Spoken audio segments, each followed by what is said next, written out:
A dolphin miraculously saves a young boy from drowning. But when the boy's parents see what's behind the rescue, their emotions overflow. And if you cherish your family and love stories like this, don't forget to subscribe to our channel and avoid 10 years of bad luck. The summer sun beat down on Cape Cod's pristine shoreline as 8-year-old Jake splashed in the shallow waters. His parents, Sarah and Mike, sat 20 feet away on their blue and white striped beach towels, occasionally glancing up from their books to check on their son. The beach was moderately crowded that day, with the usual mix of families and tourists enjoying the warm weather. Jake had always been comfortable in the water. Since he was 4, his parents had enrolled him in swimming lessons at the local YMCA, and he progressed well through the basic levels. Today, he alternated between jumping over the smaller waves and attempting to body surf on them, his red swim trunks visible against the clear water. Sarah looked up from her novel, shielding her eyes with her hand. "Jake, stay where we can see you," she called out. Mike reached for the sunscreen, preparing for another round of application. It was just another typical beach day for the family, or so it seemed. The changes came gradually at first. The wind picked up slightly, causing the formerly gentle waves to grow in size. Most beachgoers didn't notice the subtle shift in weather conditions, but a few more experienced swimmers began making their way back to shore. Jake, absorbed in his play, remained unaware of the changing conditions. The wave that caught Jake off guard wasn't the largest of the day, but its timing and direction proved dangerous. He had just turned his back to the ocean, preparing to wave at his parents, when it struck. The force of the water lifted him off his feet, and the undertow immediately began pulling him away from the shore. His initial reaction was more surprise than fear. He'd been knocked over by waves before, but this time was different. Jake's first attempt to regain his footing failed as another wave crashed over him. The undertow strengthened its grip, dragging him further from the safety of the beach. That's when the panic set in. His arms windmilled against the water as he tried to keep his head above the surface. But each wave pushed him under momentarily, causing him to swallow mouthfuls of salty water. Sarah was the first to notice something was wrong. Her maternal instinct sparked before her conscious mind fully processed the scene. "Mike!" she screamed, already on her feet and running toward the water. Mike looked up, confused for a split second, before spotting their son's increasingly distant form in the water. Several other beachgoers noticed the commotion. A lifeguard grabbed his rescue buoy and began sprinting toward the water, but Jake had already been pulled out significantly far. The situation grew more desperate with each passing second as Jake's strength began to fade from his constant struggle against the current. That's when the dorsal fin first appeared. Initially, it caused even more panic among the onlookers, many automatically assuming the worst. But the dolphin's intentions became clear as it positioned itself near Jake. The marine mammal gently nudged the exhausted boy, pushing him toward shallower water. The rescue played out over several tense minutes. The dolphin, displaying remarkable intuition, continued guiding Jake toward shore while simultaneously helping keep him above water. By the time the lifeguard reached them, Jake was already much closer to safety, though still struggling to stay afloat. Sarah and Mike reached the water's edge just as the lifeguard and dolphin brought Jake within reach. Tears streamed down Sarah's face as she grabbed her son, pulling him into her arms. The dolphin remained nearby, its presence both reassuring and mysterious, before slowly swimming away once Jake was safely on shore. The entire beach had witnessed the rescue. Some people were filming with their phones, others stood in stunned silence, and a few applauded. But for Jake's family, the world had narrowed to just the 3 of them huddled together on the wet sand, the sound of Sarah's relieved sobs mixing with the continuing crash of waves. This moment would mark the beginning of a profound change in their lives, though none of them realized it yet. The dolphin's intervention would spark a chain of events that would transform not only their family, but their entire community's relationship with the ocean. The fluorescent lights of Cape Cod Hospital's emergency department cast harsh shadows across Jake's pale face as medical staff worked efficiently around him. Despite his protests that he felt fine, the doctors insisted on a thorough examination, concerned about secondary drowning and other potential complications. Sarah sat beside the examination bed, her hand never leaving Jake's, while Mike handled the paperwork and insurance details at the nurse's station. The attending physician, Dr. Martinez, listened to Jake's lungs and checked his vital signs. "Everything sounds clear," she announced, offering a reassuring smile, "but we'd like to keep him under observation for a few hours, just to be safe." Sarah nodded, still too shaken to fully trust that her son was truly okay. As Jake dozed off, exhausted from his ordeal, Sarah's mind wandered to her own childhood memories of Cape Cod. Her father, Thomas, had owned a small fishing boat, and some of her happiest memories involved early morning trips out on the water. The ocean had always been a source of joy and peace for their family, until today. The thought triggered a fresh wave of emotion, and she found herself reaching for her phone. With trembling fingers, Sarah dialed her father's number. Thomas answered on the second ring, his familiar gravelly voice immediately providing comfort. "Dad," she managed before her voice cracked. The story spilled out. Jake's close call, the mysterious dolphin, the rush to the hospital. Through her tears, she recounted how their family's connection to the sea had taken on a new, complex dimension. "Your grandmother used to tell stories about dolphins helping sailors," Thomas said softly. "She always said they were guardian angels of the sea." The comment sparked something in Sarah's memory. Tales her grandmother had shared during summer evenings on the porch, stories of maritime rescue and ancient bonds between humans and dolphins.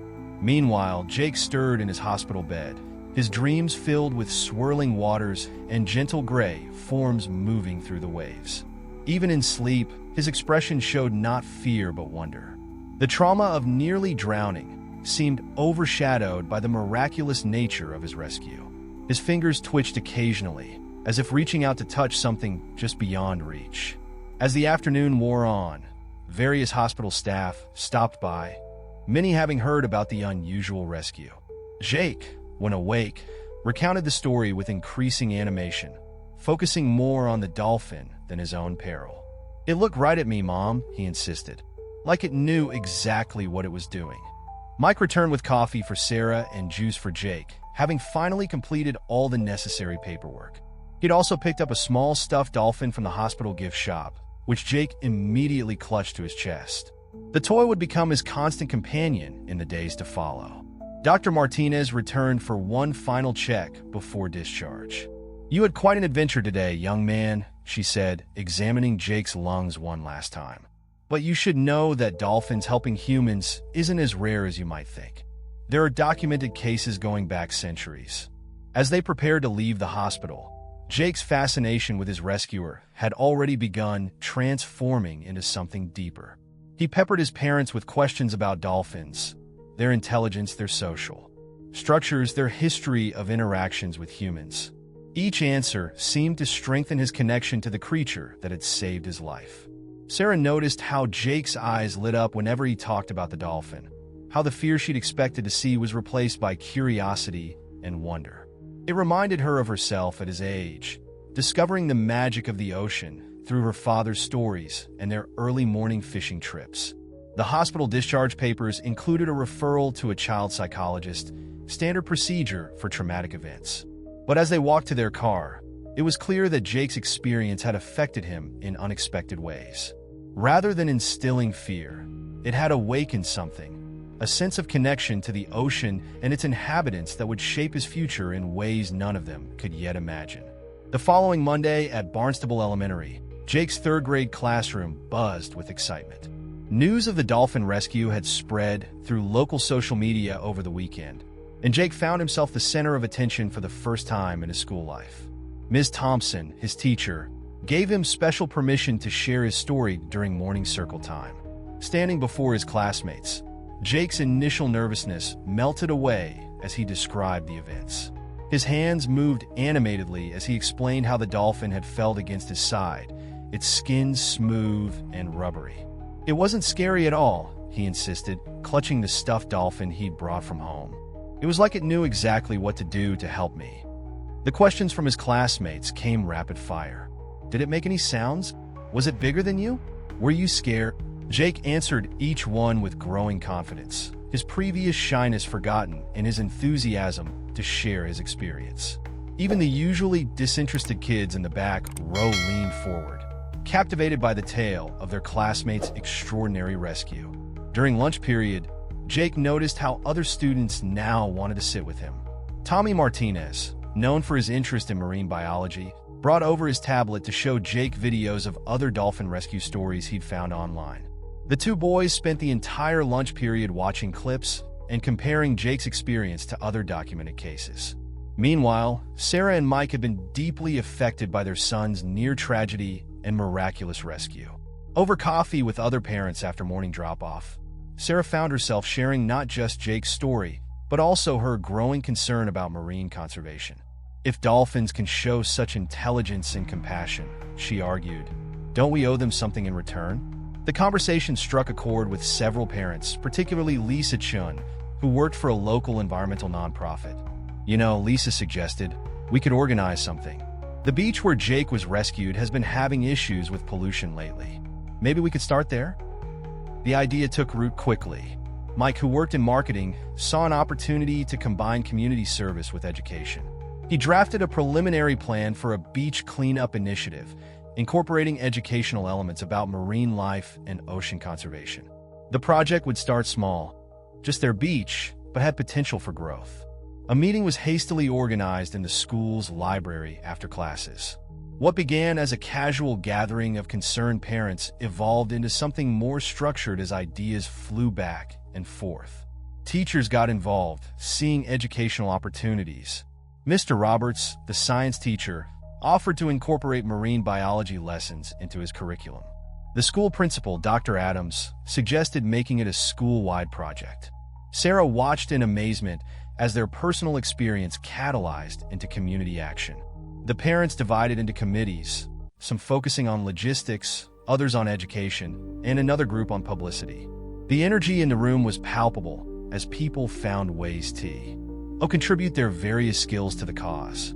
Jake and several of his classmates were invited to join the meeting's final minutes. Their excitement at being included in grown-up planning was obvious. When asked for ideas, they surprised the adults with their practical suggestions about involving other kids and making the cleanup fun rather than feeling like a chore. As the meeting concluded, the first beach cleanup was scheduled for the following weekend. Flyers would be designed, permissions secured, and supplies gathered. But beyond the practical planning, something more significant was taking shape, a sense of shared purpose that transcended the original incident. Walking home from school, Jake couldn't stop talking about the plans. His earlier trauma seemed transformed into determination. "Mom," he said suddenly, stopping on the sidewalk, "do you think the dolphin knew this would happen? That helping me would make us help the ocean?" Sarah looked at her son, struck by the depth of his question. The naive suggestion carried a kernel of wisdom that made her pause. Whether by design or chance, their family's brush with tragedy had evolved into something larger than themselves, creating ripples through their community just as surely as waves move through the ocean. The morning of the first beach cleanup dawned bright and clear. Cape Cod shoreline stretched out under the early morning sun as volunteers began arriving with garbage bags, gloves, and picking tools. Jake bounced with excitement in the back seat as Sarah pulled into the parking lot, already half full with cars bearing familiar school stickers and local plates. Mike had arrived earlier to set up the registration table, where volunteers collected their supplies and safety instructions. He'd organized the participants into teams, each assigned to different sections of the beach. Children were paired with adults, combining enthusiasm with experience. Jake immediately gravitated toward his new friend Tommy, and they were assigned to work with Lisa Chen's group. The turnout exceeded expectations. Nearly 50 people had shown up, including several of Jake's classmates, their families, and even some local business owners who'd heard about the initiative. Mr. Roberts had brought basic testing kits to check water quality, turning the cleanup into an impromptu science lesson for the children. As Jake and Tommy worked their way along the tidal line, their collection bags began filling surprisingly quickly.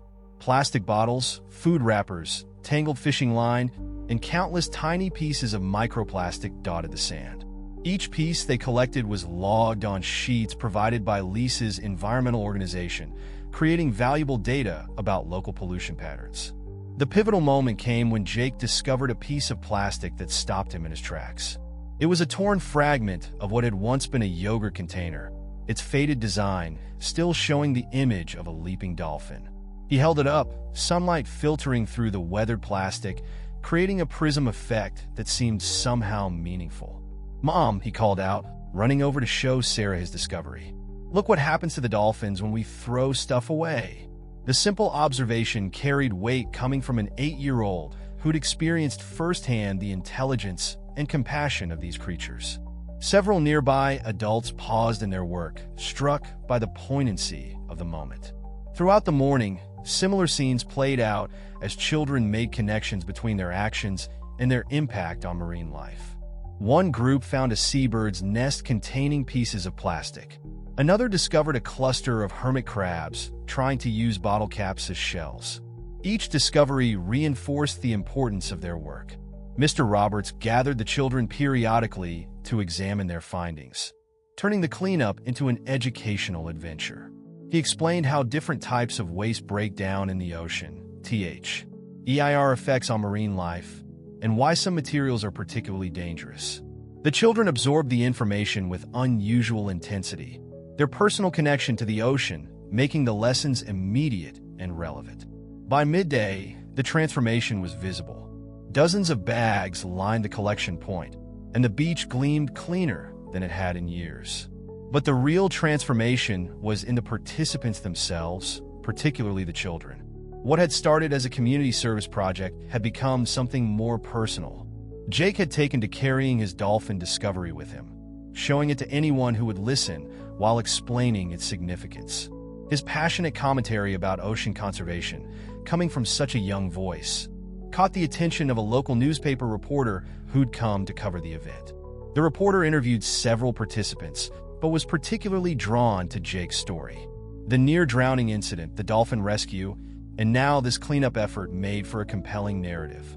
Jake spoke with surprising eloquence about his growing understanding of ocean conservation, his words carrying the weight of personal experience. Sarah and Mike watched their son with pride and amazement. The traumatized boy from the hospital had been replaced by a passionate advocate for ocean conservation. His enthusiasm was infectious, inspiring other children to take the cause seriously rather than treating it as just another mandatory school activity. As the cleanup wound down, Lisa Chun announced the preliminary results. Over 300 pounds of trash collected, documented, and properly disposed of. The number seemed to shock everyone, especially given this was just one small section of beach. Plans for future cleanups were already being discussed, with suggestions to expand to neighboring beaches. The weeks following the beach cleanup saw a significant shift in the family's lifestyle and interests. The Chun Foundation's local office became a regular stop for the family, particularly after school hours. The organization's small but well-equipped education center offered presentations about marine life that drew Jake and his growing circle of environmentally conscious friends. During one particularly memorable presentation about dolphin intelligence, Jake sat transfixed as a marine biologist explained how dolphins use echolocation, maintain complex social relationships, and demonstrate problem-solving abilities that rival those of primates.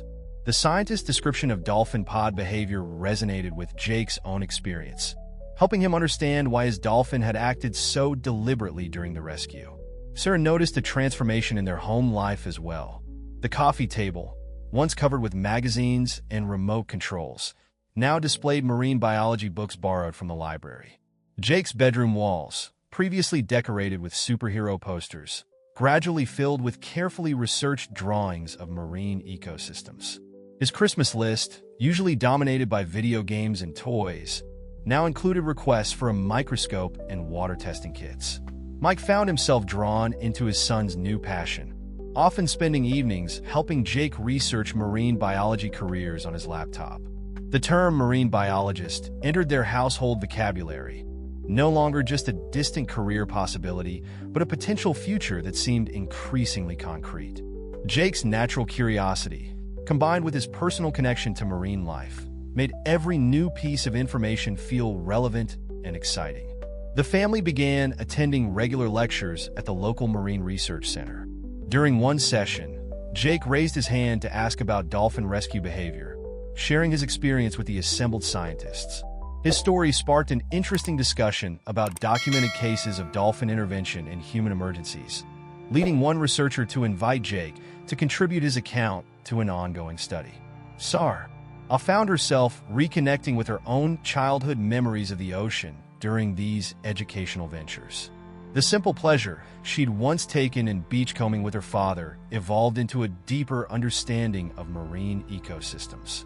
She signed up for a marine conservation newsletter and began participating in online forums about ocean protection initiatives. The Foundation's education coordinator noticed Jake's dedication and offered him a junior volunteer position, helping with their younger visitors programs. Despite his young age, his firsthand experience and growing knowledge made him an effective communicator.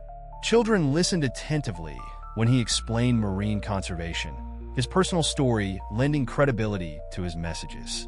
During one of these sessions, Jake met Dr. Emily Santos, a visiting marine mammal specialist. She was particularly interested in his encounter with the dolphin and spent time helping him understand the species' behavior patterns. Their conversations helped Jake process his experience in a new light, seeing it as part of a larger pattern of dolphin-human interactions rather than just a personal miracle. The family's dinner conversations evolved as well. Instead of typical school day recaps, they discussed marine pollution statistics, debated conservation strategies, and shared news about local marine life sightings. Even Sarah's father, Thomas, became more involved, sharing his decades of fishing experience while learning from Jake about sustainable fishing practices. One evening, as Jake enthusiastically explained a diagram of ocean currents he'd drawn, Sarah realized how profoundly their family had changed. The traumatic event that could have turned them away from the ocean had instead deepened their connection to it. Their understanding had evolved from simple appreciation to active stewardship. The Chin Foundation organized a series of weekend workshops about marine ecosystems, and Jake convinced his entire family to attend. During these sessions, they learned about the interconnected nature of ocean health, from the smallest plankton to the largest whales.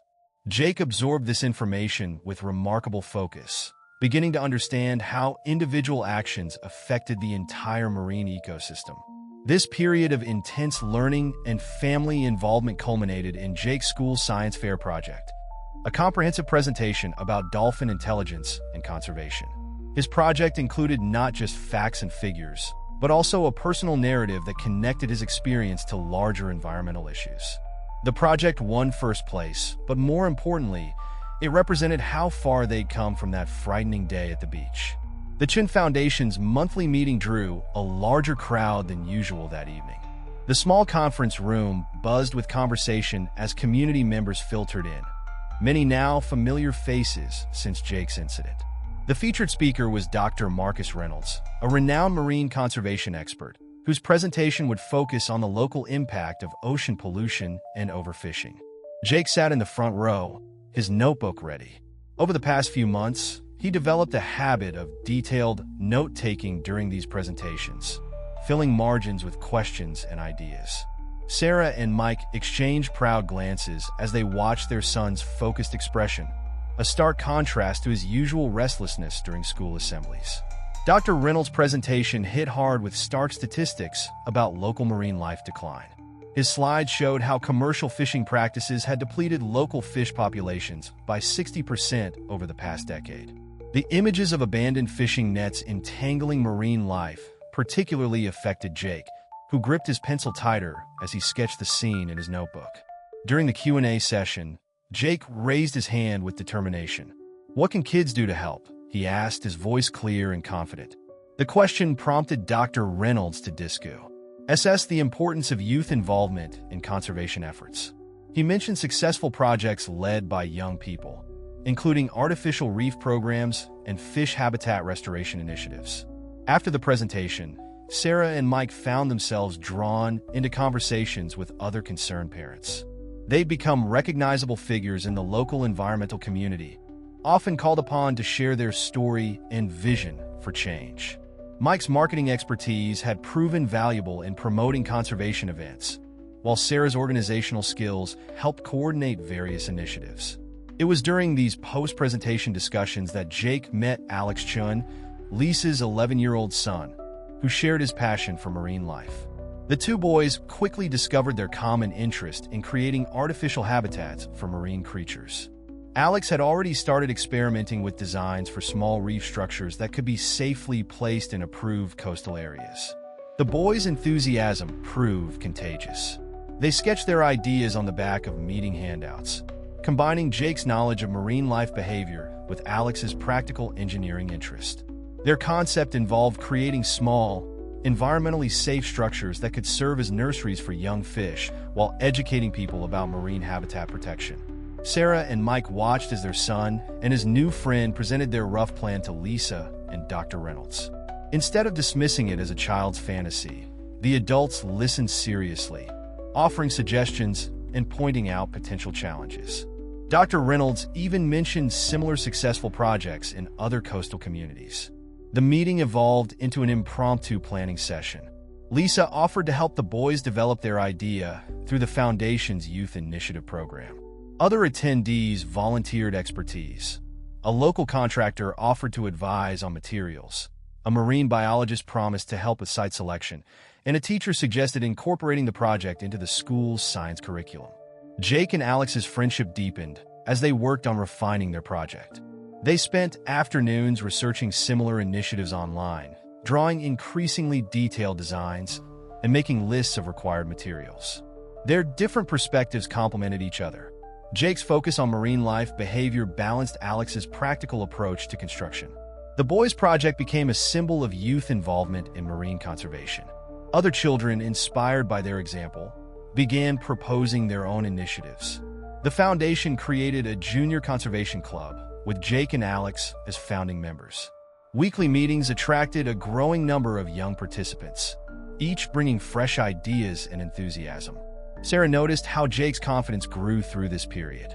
The trauma of his near drowning had transformed into purposeful action.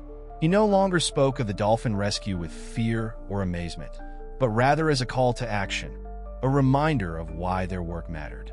On a crisp autumn morning, Susan Chin from the Cape Cod Times arrived at the beach where Jake's story began.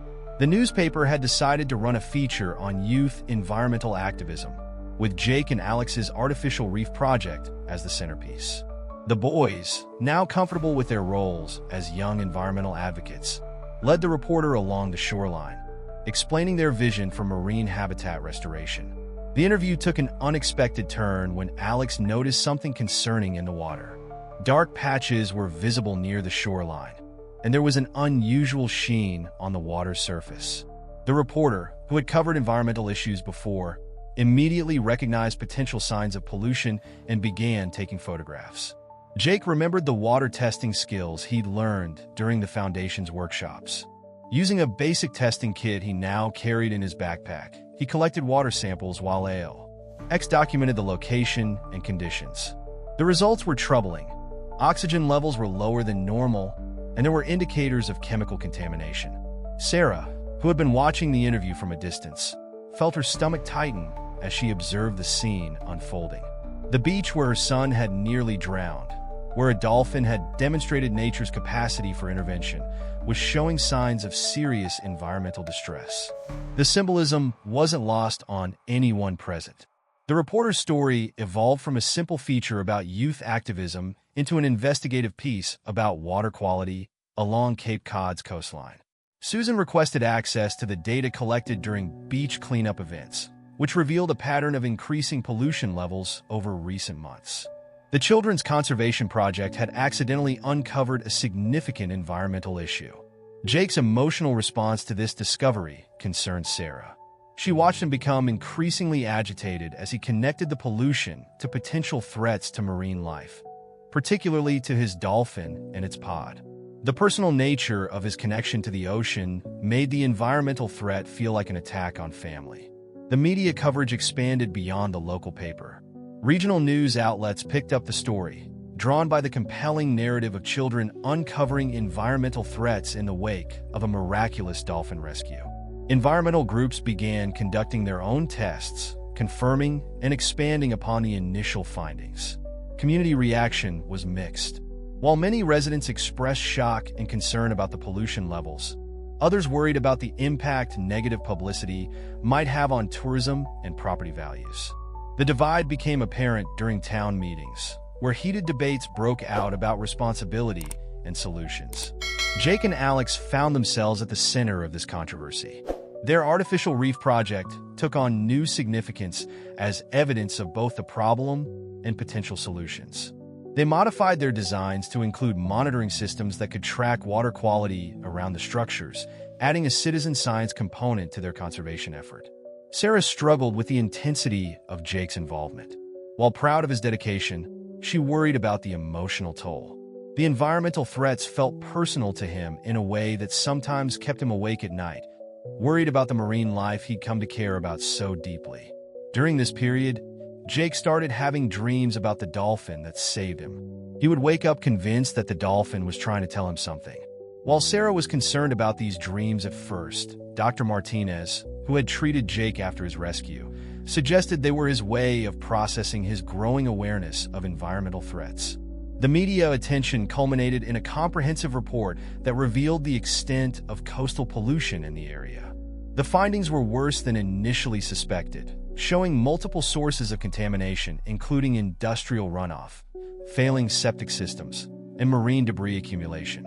For Jake and his family, this revelation marked a turning point.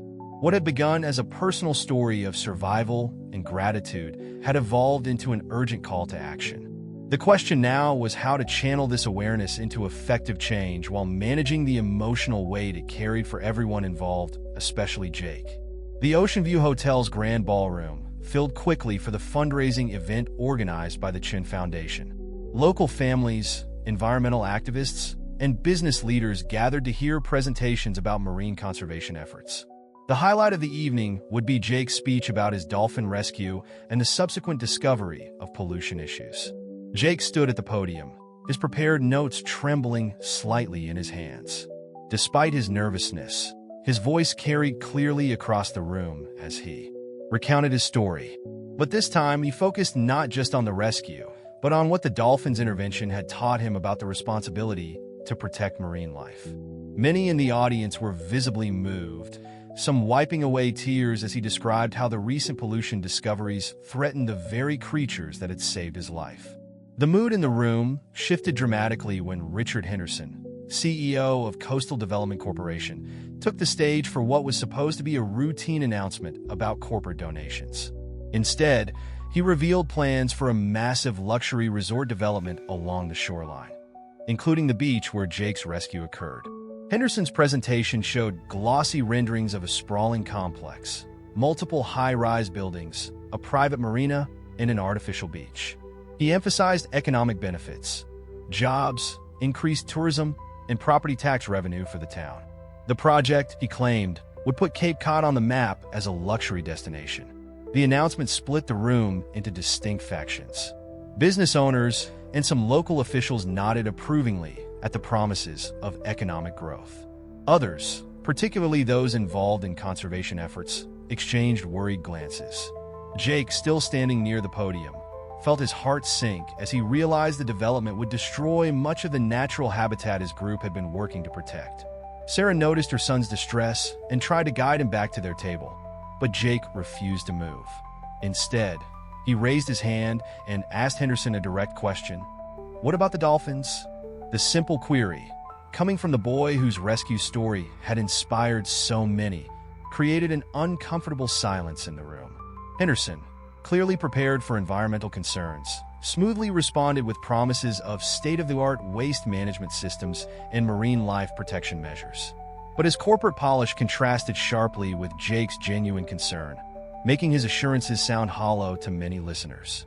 The following days saw the community fracture along increasingly defined lines. The local Chamber of Commerce threw its support behind the resort project, citing the need for economic development. Environmental groups, led by the Chin Foundation, mobilized opposition, arguing that the development would irreparably damage the marine ecosystem. The divide affected relationships throughout the community. Longtime friends found themselves on opposite sides of the issue. Local business owners who supported the development faced boycotts from environmental advocates. Even the school community felt the tension, as parents involved in various advocacy groups stopped socializing with those on the opposite side. Mike's marketing firm lost 2 clients over his family's opposition to the resort, while Sarah received uncomfortable questions from colleagues about her activism. The personal cost of their environmental stance became increasingly clear, but watching Jake's unwavering commitment to the cause strengthened their resolve. Local media coverage intensified the conflict. Opinion pieces argued both sides, while social media became a battleground of competing claims about economic benefits versus environmental costs. The resort project transformed from a simple development proposal into a symbol of larger conflicts between growth and conservation. As the controversy grew, Jake and Alex continued their artificial reef project, now with added urgency. Their work attracted attention from marine biology students at a nearby university, who offered to help document the existing marine life in the proposed development area. Their findings, showing a rich ecosystem that would be destroyed by construction, added scientific weight to the opposition. The community's division reached its peak during a town hall meeting where Henderson presented the formal development proposal.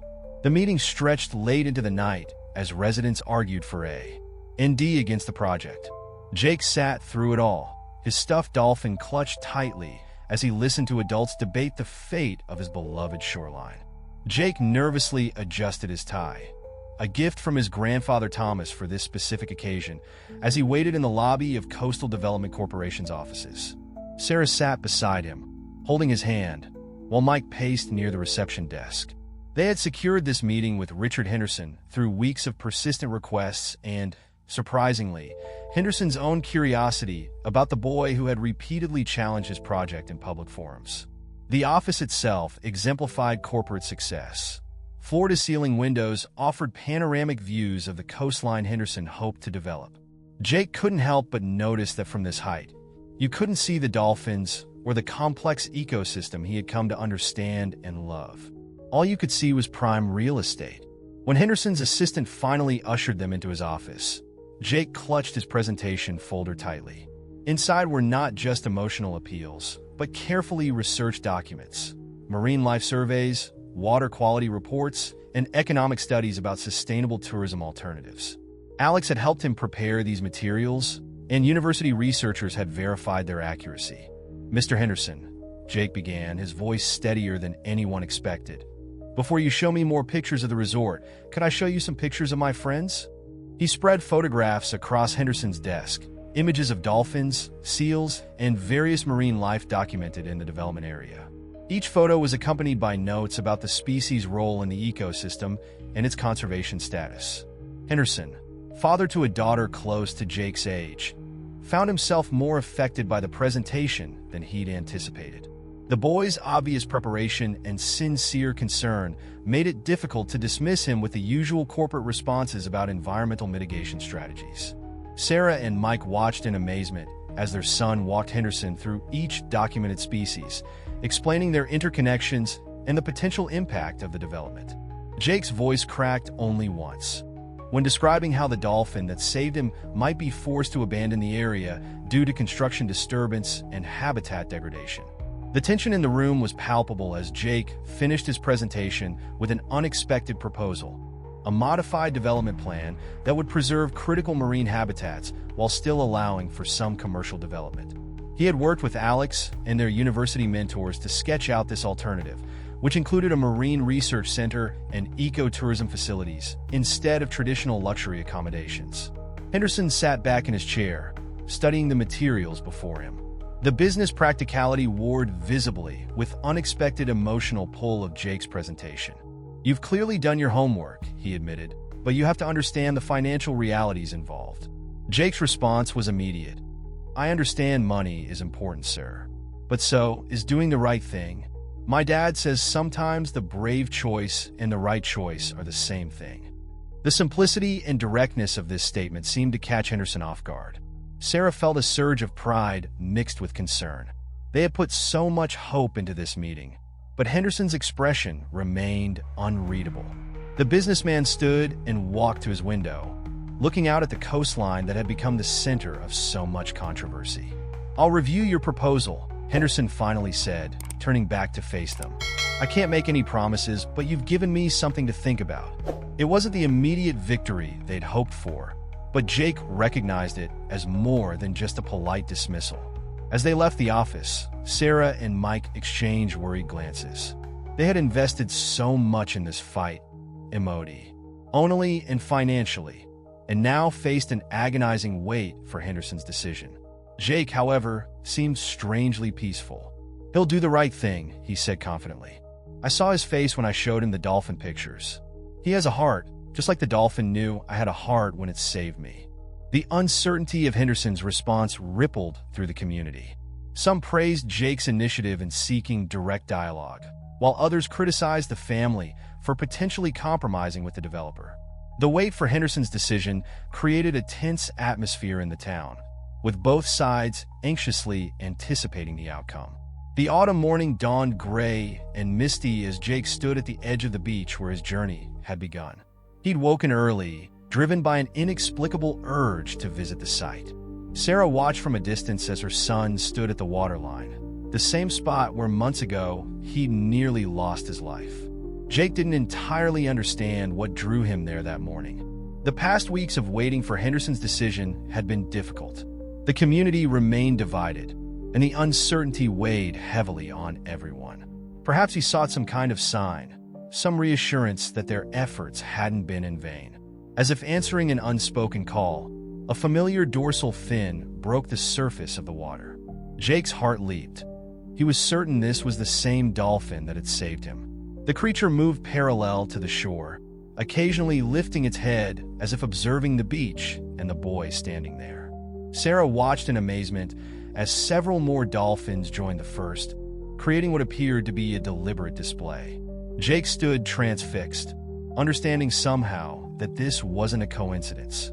The dolphin's appearance felt like a message, a reminder of why their fight mattered. That evening, at a hastily organized protest against the resort development, Jake shared his morning experience. But this time, he added something he'd learned from his grandfather Thomas, an old local legend about dolphins being guardians of the coast. According to the story, passed down through generations of Cape Cod families, dolphins had long protected not just people, but the very spirit of the community.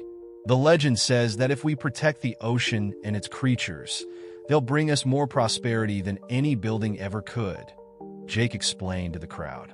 His voice carried across the assembled protesters, many of whom recognized elements of stories they'd heard from their own grandparents. As Jake spoke, Richard Henderson stood at the back of the crowd, unnoticed. He'd come to announce his decision, but found himself caught up in the boy's words. The connection between the ancient legend and the modern environmental struggle struck a chord he hadn't expected. When Jake finished speaking, Henderson made his way to the front. The crowd tensed, expecting confrontation. Instead, Henderson asked for the microphone and made an announcement that would change everything. Coastal Development Corporation would abandon the original resort plans in favor of a modified version of Jake's proposal. The new plan would include an eco-tourism center, a marine research facility, and carefully planned accommodations that would preserve critical habitats. Henderson explained that his company would partner with the Chin Foundation to ensure sustainable development that would benefit both the economy and the environment. The announcement was met with stunned silence followed by widespread celebration. Jake's persistence, combined with the timely appearance of the dolphins and the power of local legend, had somehow bridged the divide in the community. Even former supporters of the original resort plan found themselves embracing the compromise. In the months that followed, the town underwent a transformation. The new development plans became a model for sustainable coastal development. Marine life thrived in the protected areas, and eco-tourism brought a different kind of prosperity to the community. The story of Jake, the dolphin rescue, and the legend that helped save the coastline became part of local lore. 1 year after his near drowning, Jake stood on the beach again, watching boats from the new research center track dolphin pods along the coast. Sarah and Mike stood beside him, all three understanding that their family's trauma had evolved into something much larger than themselves. A reminder that sometimes the most powerful changes begin with a single act of courage, whether from a dolphin or a small boy who refused to give up. The legend of the dolphins had done more than save a stretch of coastline. It had reminded an entire community of their connection to the ocean and their responsibility to protect it. And somewhere in the waters off Cape Cod, a pod of dolphins continued their ancient guardianship, their presence a testament to the enduring bond between humans and the sea. The story of Jake and the dolphin became more than just a tale of rescue. It transformed into a powerful testament to the connection between humans and nature. What began as a near tragedy on a summer afternoon in Cape Cod evolved into a movement that united a community and preserved a precious ecosystem. The ripple effects were profound and lasting. The Ecotourism Center and Marine Research Facility became national models for sustainable coastal development. Schools across the region adopted marine conservation programs inspired by Jake and Alex's initiatives. The Chin Foundation expanded its youth program to other coastal communities, creating a network of young environmental advocates. Jake's personal evolution from a scared 8-year-old to a passionate environmental advocate inspired many. His experience demonstrated how children could drive meaningful change in their communities. The artificial reef project he started with Alex continued to grow, with similar installations appearing along the East Coast. Sarah and Mike found their own lives enriched by their son's journey.